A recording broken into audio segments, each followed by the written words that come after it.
अस्सलामुअलैकुम। Now news के साथ मैं हूँ फाइजा शाह। सबसे पहले नजर डालेंगे आज की अहम खबरों पर। पीपल्स पार्टी का लॉन्ग मार्च वफाकी दारुल हुकूमत के करीब पहुँच गया। आज रावलपिंडी में दाखिल होगा। जियालों काराबाद में पड़ाव टेंट सिटी में आओ भगत जारी। पीपल्स पार्टी का अवामी मार्च दिन 12 बजे डी चौक पहुँचने का इम्कान।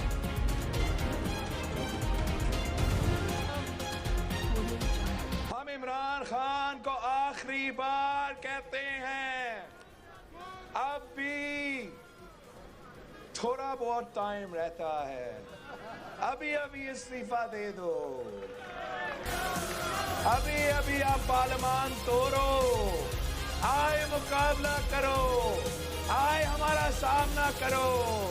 बुज़दिल हो तो ये जियाले आ रहे हैं। वज़ीर आज़म साहब, आपके पास इस्तीफा देने के लिए चंद घंटे बाकी हैं। अवाम हमारे साथ है। वज़ीर आज़म का लहजा बता रहा है ये खौफज़दा है। बिलावल भुट्टो का खिताब। पीपल्स पार्टी का लॉन्ग मार्च मंजिल की जानिब गामजन। आज इस्लामाबाद पहुंचेगा। मार्च के शुरा का मुख्तलिफ मकामात पर पुरतपाक इस्तकबाल। शोर किस बात का है? 172 आदमी आपने लेके आने हैं, खास स्पीकर के खिलाफ हो या इमरान खान के खिलाफ हो, वजीर आजम के। नाकामी आपका मुकद्दर है। आप कह रहे हैं एम्पायर न्यूट्रल है, बहुत अच्छी बात है।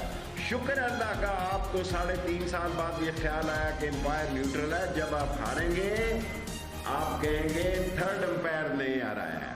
पीपल्स पार्टी आए, सिक्योरिटी देंगे, मार्च में कोई रुकावट नहीं डालेंगे।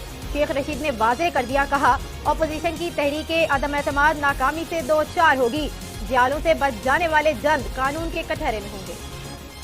वज़ीर आज़म की ज़ेर सदारत नेशनल एक्शन प्लान पर इजलास। आर्मी चीफ समेत 4 वज़राए आला की शिरकत। मुल्क की सलामती समेत नेशनल एक्शन प्लान पर अमल दरामद रिपोर्ट पर भी ब्रीफिंग।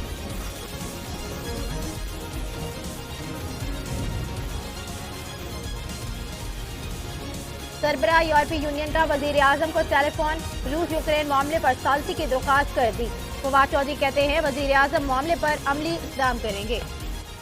देर पहले वज़ीर आज़म को कॉल आई है यूरोपियन यूनियन के प्रेसिडेंट की, और यूरोपियन यूनियन के प्रेसिडेंट ने इस ख्वाहिश का इजहार किया है कि यूक्रेन और रूस के तनाज़े में पाकिस्तान अपना एक सालसी का किरदार अदा करे। ये मैं समझता हूँ कि बहुत बड़ा एक इनिशिएटिव है।